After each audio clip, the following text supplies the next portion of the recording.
CFLI FM. Sherbrooke, 95,5. La radio communautaire de l'Estrie. Alors, nous avons, tel que promis, en bout de ligne, M. Philippe Leclerc, qui est l'auteur du livre « Changer pour soi, comment j'ai perdu 150 livres en un an ». Monsieur Leclerc avait beaucoup d'occupations ce soir. Par contre, il prend le temps de nous appeler et on l'apprécie grandement. Monsieur Leclerc, bonsoir. Bonsoir. Vous savez, c'est toute une histoire de perdre 150 livres en un an. C'est à peine croyable.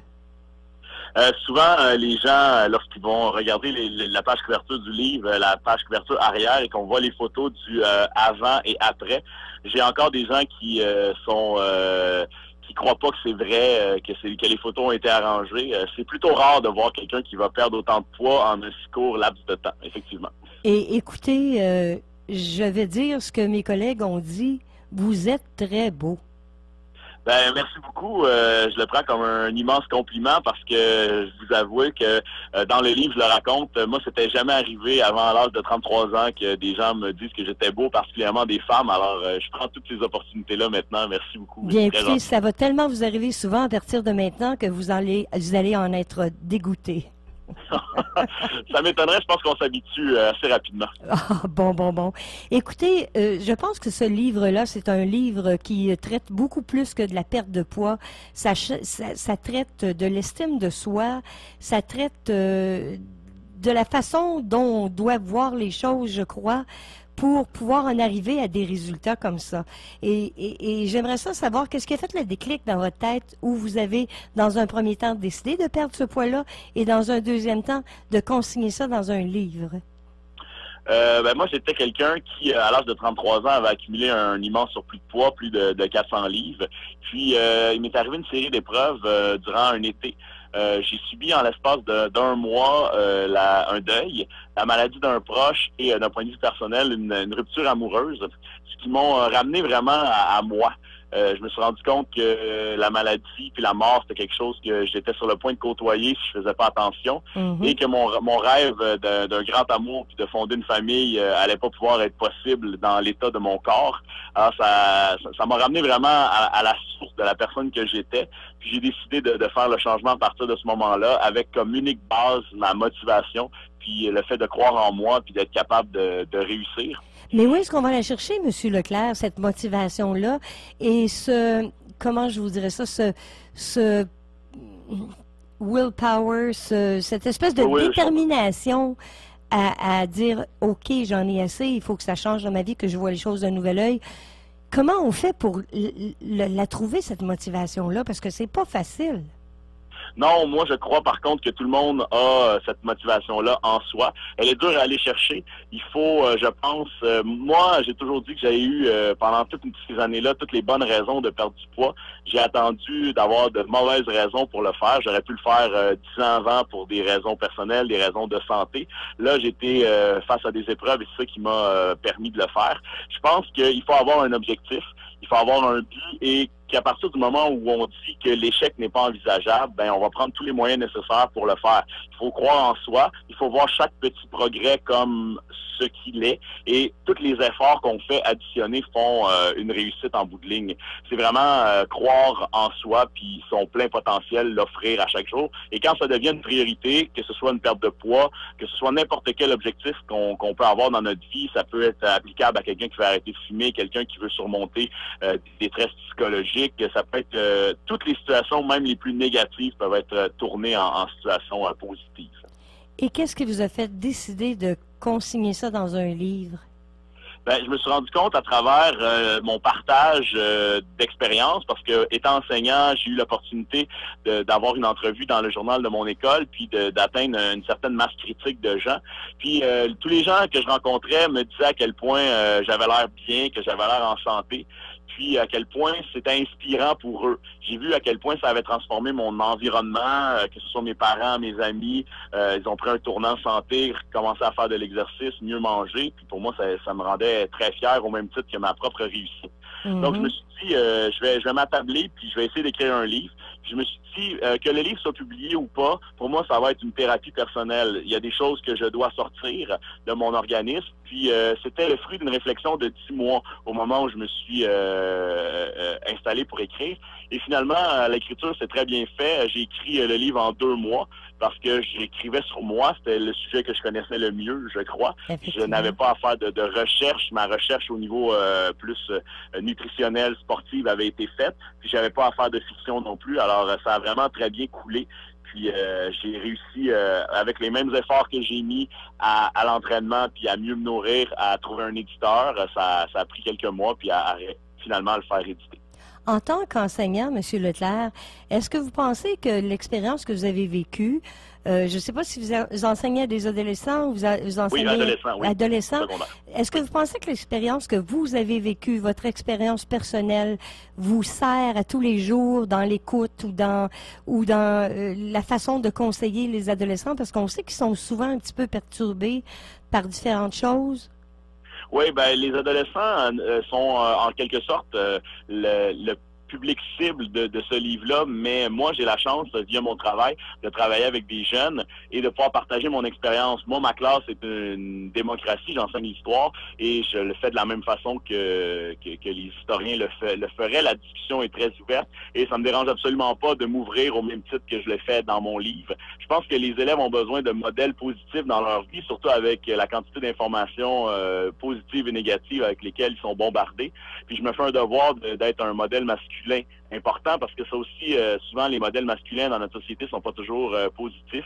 Alors pour moi, c'est excessivement important d'aller les rejoindre. J'ai d'ailleurs un projet qui va dépasser le cadre de ma propre école, de commencer à donner des conférences dans les écoles. Parce que pour moi, c'est à l'adolescence que tout a commencé à déraper. Il y a 2 photos dans mon livre de moi à 14 ans et moi à 16 ans, puis c'est là qu'on voit que j'ai pris vraiment beaucoup de poids, puis ça ne fait qu'augmenter par la suite.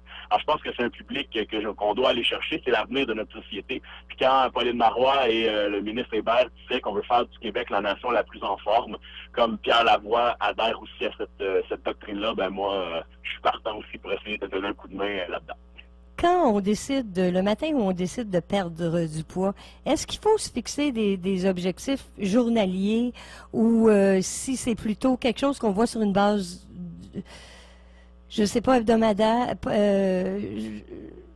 Est-ce que c'est journalier, hebdomadaire? Est-ce que c'est par mois? C'est quoi le meilleur truc? Ben, moi, je vais vous dire que dès le départ, je m'étais fixé un objectif de perdre 100 livres en 1 an, sachant absolument pas dans quoi je m'embarquais. Je trouvais que c'était un objectif qui était viable. Finalement, j'ai atteint mon objectif au bout de 7 mois et j'ai fini par perdre 152 livres en 1 an. Parce que bon, évidemment, la perte de poids, une fois que ça commence, on peut pas contrôler exactement le nombre de livres qu'on perd. Pour moi, ça passait pas automatiquement par un chiffre. Pour moi, ça passait plus par la façon dont je me sentais. Okay. Moi, je me suis pas pesé pendant plus d'une dizaine d'années avant de commencer mon processus de changement. J'ai même attendu 4 mois avant de commencer à me peser pour être certain que j'avais perdu du poids. Puis je me pesais 1 fois par semaine, le dimanche, toujours à la même heure, au même moment de la journée, le matin, parce que c'est là où on a généralement notre vrai poids. Puis pour moi, c'était encourageant. Je me fixais pas un objectif, j'étais juste heureux de voir la balance descendre à chaque semaine. Que ce soit 0,5 livres, 1 livre ou 3 livres, pour moi, c'était encourageant. Je me fixais pas d'objectif précis de perte de poids, mais je regardais quand même. Je me prenais pas un journal personnel en disant, OK, cette semaine, j'ai perdu 2 livres, la semaine prochaine, j'en perds 3. Le chiffre sur la balance ne devrait jamais être la priorité, mais plutôt comment on le vit sur une base quotidienne. Parce que je connais des gens qui vont perdre du poids de la mauvaise façon, ils vont réussir à perdre peut-être 20 livres en 1 mois, mais ils vont toujours être étourdis, ils vont être blêmes, ils vont avoir des problèmes de sommeil. Moi, ça s'est jamais accompagné de problèmes de santé à travers ma perte de poids. Mais est-ce que vous avez eu faim pendant ces mois, M. Leclerc? Je vous dirais les 2-3 premiers jours seulement, parce que moi, je suis passé de manger quotidiennement 4 repas à manger 3 repas normaux. On compense en mangeant plus souvent. Moi, j'ai mangé et je mange encore à peu près à 6 reprises dans la journée. Je mange à peu près à chaque 2h30 une petite collation ou un repas. Puis, un des principes de base pour perdre du poids, c'est de boire beaucoup d'eau. L'eau étant une des seules choses qui ne contient pas de calories et qui prend de la place dans l'estomac. Puis, de toute façon, quand on fait du sport, on doit compenser en s'hydratant mieux. Alors, j'ai pas subi la faim trop longtemps et je m'amuse toujours à dire que moi, j'ai jamais eu faim de ma vie. J'ai eu faim pour la première fois quand j'ai commencé à bien m'alimenter. Moi, j'avais jamais ressenti le besoin absolu de manger. Je mangeais dans ma tête, c'était l'heure de manger, mais jamais parce que j'avais faim. C'est quand même spécial. Mais la première fois où vous changez de vêtements et que vous les discartez pour en acheter des plus petits, ça doit être un moment très excitant aussi. Moi, j'ai attendu 6 mois avant que ça arrive parce que je me suis dit que comme j'étais pas à la fin de mon processus de perte de poids, ça me donnait rien d'acheter des vêtements pour pas les porter longtemps. J'ai attendu vraiment au moment où j'étais en train de donner un cours au mois de janvier et mes pantalons ont failli baisser en classe devant 35 élèves. J'ai eu le temps de les rattraper, personne n'a rien vu ou personne n'a rien dit. Là, je me suis dit, parfait, c'est le temps d'aller. Et pour la première fois de ma vie, je pouvais acheter des vêtements sur lesquels c'était écrit Slim Fit. Moi, j'avais jamais eu ça. Moi, c'était toujours taille confortable, large, etc. Donc là, pour la première fois, j'avais des vêtements que moi, je qualifie de normaux, achetés dans des boutiques normales et pas dans des boutiques spécialisées parce qu'ils ont des grands formats de pantalons ou de chemises. Alors, pour moi, c'était là, j'ai vraiment été excessivement fier de ça. J'ai gardé que 2 ou 3 vêtements de cette ancienne vie-là. Et quand j'ai vidé ma garde-robe, ça a donné 8 sacs au total qui sont allés aux gens moins fortunés de mon quartier. Wow! Et si on regarde un peu l'autre aspect, l'aspect estime de soi, est-ce qu'il y a quelque chose que les gens peuvent faire pour comme retrouver cette estime de soi? Parce que souvent, les problèmes qu'on traverse dans la vie nous sont amenés parce qu'on manque d'estime de nous, de confiance en nous. Est-ce qu'il y a quelque chose qui peut faire que ça va grandir cette estime de soi-là et nous donner comme le coup d'envoi? Moi, je vous dirais, c'est d'avoir toujours en tête des idées positives. C'est de croire en soi, mais c'est surtout de voir chaque petite réussite qu'on fait. Moi, je raconte, par exemple, que la première fois que je suis allé au gym, c'était la première fois depuis une quinzaine d'années que je m'entraînais et je me suis dit, je vais faire 15 minutes de vélo. 15 minutes de vélo stationnaire, n'importe qui peut faire ça, même quelqu'un qui n'a pas 150 livres à perdre. Et pour moi, ça a été vraiment difficile. Ça a été un calvaire physique. Et le lendemain, je suis retourné, j'avais mal partout. Et là, je me suis dit, je fais 16 minutes. C'est une seule minute de plus. Je vous l'accorde, c'est rien dans une vie. Mais pour moi, je me suis dit à la fin, cette minute-là, je l'ai rajoutée à mon estime de moi. Je l'ai rajoutée à mon espérance de vie. Et comme ça me rendait très, très fier. C'est vraiment dans chaque petite réussite. Et c'est de focuser sur les points positifs. Moi, c'est ce qui m'a permis de tenir le coup durant toutes les années où j'étais pas heureux. C'est que dans notre vie, c'est impossible que tous les aspects aient mal en même temps. Si ça va mal au travail, ben, peut-être que ça va bien dans la famille. Si ça va mal dans notre famille, peut-être que ça va bien avec nos amis. Si ça va mal avec nos amis, peut-être que ça va bien en amour. Alors, il faut essayer juste de mettre en face sur la chose qui va bien.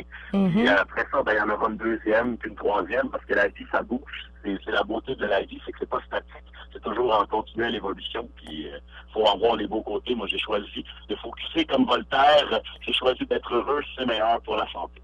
Bah, ça a beaucoup de bon sens. Écoutez, vous êtes enseignant. Est-ce que vous avez décidé, après ce livre-là, d'écrire encore? J'ai le goût d'écrire encore. Je me fais poser souvent la question, particulièrement par mes élèves. Je dirais que j'ai pas encore trouvé le sujet sur lequel je veux écrire. Probablement quelque chose en lien avec la pédagogie. C'est un sujet qui me passionne. Sinon, c'est sûr et certain qu'il n'y aura pas une deuxième version de Changer pour soi qui va raconter comment j'ai repris du poids ou je l'ai reperdu. Ça, c'est définitif pour moi. Je pense que je peux être une inspiration pour les gens avec ce livre-là. Puis le reste, ben, ce sera de partager d'autres facettes de ma vie, peut-être des trucs sur la psychologie ou d'autres choses comme ça. C'est des sujets qui m'intéressent, mais j'ai vraiment pas, je crois, terminé ma carrière d'écrivain. Bon, ben c'est une bonne nouvelle. Philippe Leclerc, on vous remercie beaucoup. Et non seulement êtes-vous une inspiration pour le Québec, mais vous avez réussi ce que vous avez entrepris. Et ça, je pense que c'est la plus belle preuve que dans la vie, si on veut faire l'effort, les résultats sont là. Oui, tout à fait. Il n'y a absolument rien qui est impossible. Puis je le dis à tout le monde, c'est souvent une des choses que j'écris dans les dédicaces, c'est que ce soit une perte de poids d'1 livre ou de 1000 livres, la première est plus sûre que la millième. Il n'y a rien qui est impossible à personne qui veut réussir. Philippe Leclerc, on vous remercie beaucoup pour votre temps et puis on espère qu'au prochain volume, vous communiquerez avec nous pour qu'on puisse en parler encore. Avec grand plaisir. Merci beaucoup pour cette opportunité puis je vous souhaite une très belle soirée. Merci, au revoir. Alors, on avait en bout de ligne Philippe Leclerc, son livre « Changer pour soi, comment j'ai perdu 150 livres en 1 an » aux éditions Publistar. On vous invite à vous le procurer. C'est un livre qu'on a passé à travers avec un plaisir parce qu'il est tellement un exemple pour tout le monde. Et il lui en est arrivé des choses pas très positives, mais qu'il a réussi à tourner en positif. Et c'est l'exemple le plus extraordinaire qu'on peut pas avoir. Alors nous, on retourne en musique.